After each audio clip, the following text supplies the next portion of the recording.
और महेश कोर्ट में मौजूद होते हैं।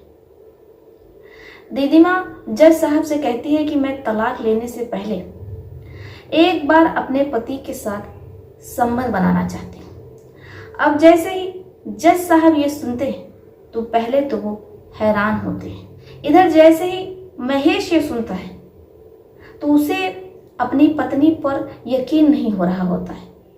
जो पत्नी तलाक के लिए कोर्ट के दरवाजे तक पहुंची है, भला वो पत्नी अपने पति के साथ तलाक लेने से पहले ऐसा क्यों करना चाहती है। कोर्ट में जितने भी लोग मौजूद रहते हैं वो सब हैरान हो जाते हैं। जाहिर सी बात है, एक पत्नी जो अपने पति से तलाक लेना चाहती है और अब उन दोनों का तलाक होने वाला था। दिनांक 12 अप्रैल महेश और रिद्धिमा एक दूसरे से अलग होने वाले थे। वो एक दूसरे से तलाक लेने वाले थे। लेकिन रिद्धिमा जो जज साहब से ये कहती है कि वो तलाक लेने से पहले एक बार अपने पति के साथ वो सारी चीजें करना चाहती है। अब जज साहब जो ऐतिहासिक फैसला सुनाते हैं, जब आप पूरी कहानी सुनेंगे तो हैरत में पड़ जाएंगे। आखिर जज साहब ने क्या फैसला सुनाया? क्या रिद्धिमा की इच्छा पूरी हो पाती है? रिद्धिमा का पति महेश क्या अपनी पत्नी के साथ उन सारी चीजों को करता है? जब आप ये पूरी कहानी सुनेंगे तो आपके होश उड़ जाएंगे। हम आपको ये पूरी कहानी सुनाएंगे, लेकिन उससे पहले कुछ कहना चाहते हैं। आदाब, सत श्री अकाल, नमस्कार। आशा करती हूँ कि आप सभी स्वस्थ होंगे, मस्त होंगे और अपना ध्यान रख रहे होंगे। अगर आप लोगों ने अभी तक मेरे चैनल को सब्सक्राइब, शेयर, लाइक नहीं किया है तो कर दीजिए। चलिए अब बढ़ते हैं अपनी इस कहानी की ओर। रिद्धिमा जो अपने पति महेश के साथ अपना जीवन हंसी खुशी बिता रही थी। रिद्धिमा और महेश की शादी की आज सालगिरह रहती है, क्योंकि उन दोनों की शादी को हुए 2.5 साल से ज्यादा हो रहा था। अब ऐसे में उनका एक बेटा भी रहता है, एक छोटा सा परिवार रहता है। महेश बैंक मैनेजर रहता है, अच्छी खासी सैलरी रहती है, सब कुछ बहुत अच्छा चल रहा होता है। लेकिन एक दिन रिद्धिमा अपने पति महेश से कहती है कि वो उसके साथ नहीं रह सकती, वो उससे तलाक लेना चाहती है। अब जैसे ही पति इतनी बड़ी बात सुनता है तो वो अपनी पत्नी से कहता है कि आखिर क्या बात है, तुम मुझसे तलाक क्यों लेना चाहती? अगर तुम्हारा कोई बॉयफ्रेंड है, प्रेमी है तो मुझे बताओ, मैं उससे तुम्हारी शादी करवा दूंगा। लेकिन रिद्धिमा अपने पति महेश से कहती है कि ना तो कोई मेरा प्रेमी है और ना ही मेरा किसी से अफेयर चल रहा है। मैं बस अब तुम्हारे साथ नहीं रहना चाहती, मैं तुमसे तलाक लेना चाहती हूँ। अब पति हैरान परेशान कि आखिर उसकी पत्नी का कोई प्रेमी नहीं है, अफेयर भी कहीं नहीं चल रहा है, तो फिर उसकी पत्नी उससे तलाक क्यों लेना चाहती है? वो अपनी पत्नी को समझाता है, लेकिन रिद्धिमा जिद पर अड़ जाती है और कहती है कि देखो, मैंने तुमसे शादी अपने माता पिता के दबाव में की थी। अब जब महेश ये सुनता है तो वो अपने सास ससुर को फोन लगा देता है, पूरी उन्हें बात बता देता है। जैसे ही रिद्धिमा के मम्मी पापा ये सुनते हैं तो वो दौड़े भागे रिद्धिमा के ससुराल पहुंच जाते हैं, अपनी बेटी को समझाने की कोशिश करते हैं ताकि उनका घर परिवार ना बिखरे। लेकिन ऐसा नहीं होता है। रिद्धिमा किसी की नहीं सुनती है। पति समझा रहा होता है, माता पिता समझा रहे होते हैं, लेकिन रिद्धिमा ना तो अपने पति का मुंह देखती है और ना ही अपने बेटे का भविष्य। ना जाने रिद्धिमा पर ऐसा क्या भूत सवार हो जाता है कि रिद्धिमा अपने पति से तलाक लेने की जिद पर अड़ जाती है। वो कोर्ट जाती है और वहां पर तलाक की अर्जी दायर कर देती है। रिद्धिमा के माता पिता उसे समझाने की बहुत कोशिश करते हैं, लेकिन रिद्धिमा किसी की एक नहीं सुन रही होती। वो घर छोड़ करके चली जाती है। अब जो पति रहता है महेश, वो अपनी पत्नी को फोन लगाता है, लेकिन कहीं भी रिद्धिमा का कुछ अता पता नहीं चलता है। वो रिद्धिमा के कई रिश्तेदारों से पूछताछ करता है, लेकिन रिद्धिमा अपने बेटे को लेकर के कहीं चली जाती है रिद्धिमा का कुछ भी अता पता नहीं चल रहा होता है। 2 महीने से ज्यादा हो जाते हैं, लेकिन रिद्धिमा जिसका कुछ भी पता नहीं चलता है कि वो आखिर है तो कहाँ है। अब इधर माता पिता थाने जाते हैं और अपनी बेटी की गुमशुदगी की FIR दर्ज करवा देते हैं। अब जो पुलिस वाले रहते हैं वो रिद्धिमा के पति महेश को ही घर से थाने उठा करके ले आते हैं। पति पुलिस वालों से कहता है कि मैंने अपनी पत्नी के साथ ऐसा कुछ नहीं किया है, आखिर आप लोग मुझे क्यों उठा करके लेकर के आए। अब जो पुलिस वाले रहते हैं वो कहते हैं कि देखो, तुम्हारी पत्नी ने कोर्ट में तलाक की अर्जी दायर की, वो तुमसे तलाक लेना चाहती थी, लेकिन तुम उसे तलाक नहीं देना चाहते थे, इसलिए तुमने अपने पत्नी की हत्या कर दी। अब जैसे ही महेश ये सुनता है तो उसके पैरों तले जमीन खिसक जाती है।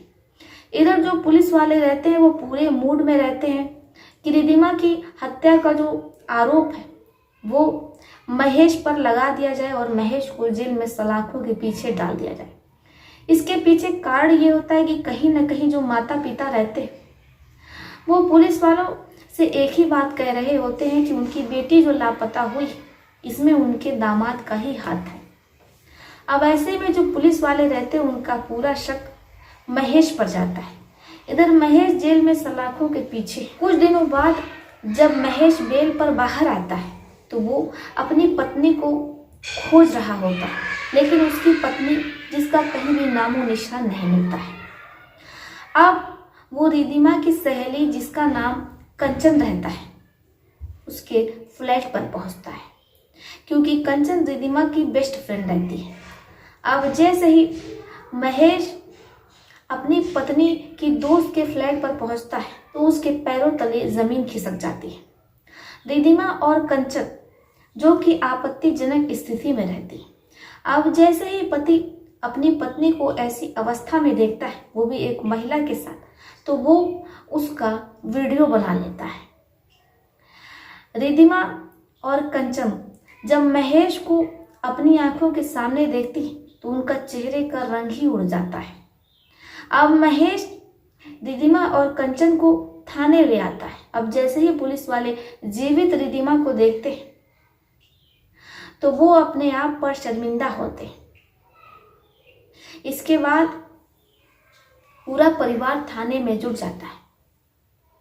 रिद्धिमा से पूछताछ होती है तो रिद्धिमा कहती है कि मैं शादी से पहले भी कंचन से प्यार करती थी और कंचन से शादी करना चाहती थी क्योंकि मैं लेस्बियन हूँ, लेकिन मेरे माता पिता ने जबरदस्ती मेरी शादी महेश से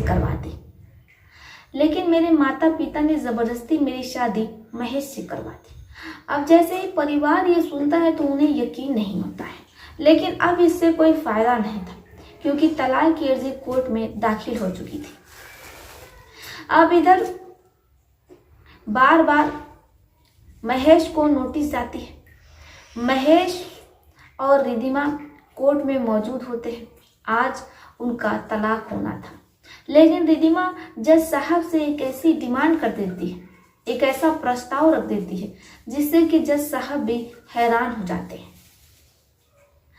अब वो रिद्धिमा से कहते हैं कि ठीक है, अगर तुम अपने पति के साथ ये सारी चीजें करना चाहती हो तो मैं तुम्हें एक रात का मोहलत दे रहा हूं।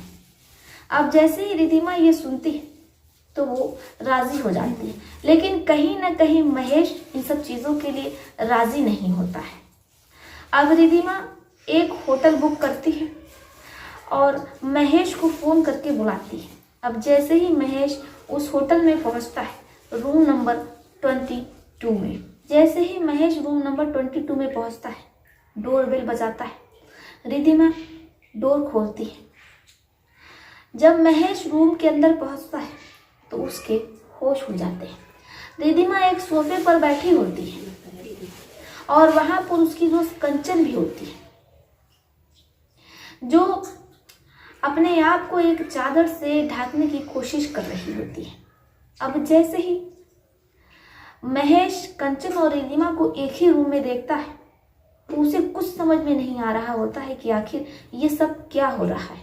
रिद्धिमा अपने पति महेश से कहती है, देखो तुम्हें मेरी दोस्त कंचन के साथ वो सारी चीजें करनी होंगी अब जैसे ही महेश ये सुनता है तो उसके पैरों तले जमीन खिसक जाती है। वो अपनी पत्नी से साफ मना कर देता है और कहता है कि देखो, मैं तुम्हारी दोस्त के साथ ऐसा कुछ नहीं कर सकता। अगर तुम ऐसा नहीं करोगे तो फिर मैं तुमसे एलिमनी लूंगी, कई लाख रुपए मैं तुमसे ले लूंगी। अब जैसे ही महेश ये सुनता है तो वो बहुत ज़्यादा डर जाता है, इसलिए ना चाहते हुए भी उसे कंचन के साथ वो सारी चीज़ें करनी होती है। इसके बाद जो रिधिमा रहती है वो मोबाइल में अपना वीडियो बना लेती है।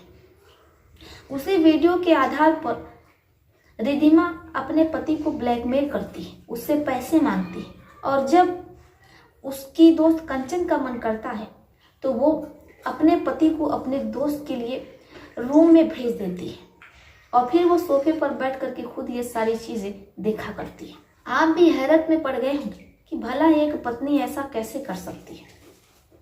आपका इस पर क्या विचार है? आप अपनी राय हमें कमेंट बॉक्स में लिख सकते हैं। तो चलिए फिर चलते हुए मिलती हूँ आपसे किसी और कहानी में। तब तक के लिए आप अपने परिवार का ध्यान रखिए।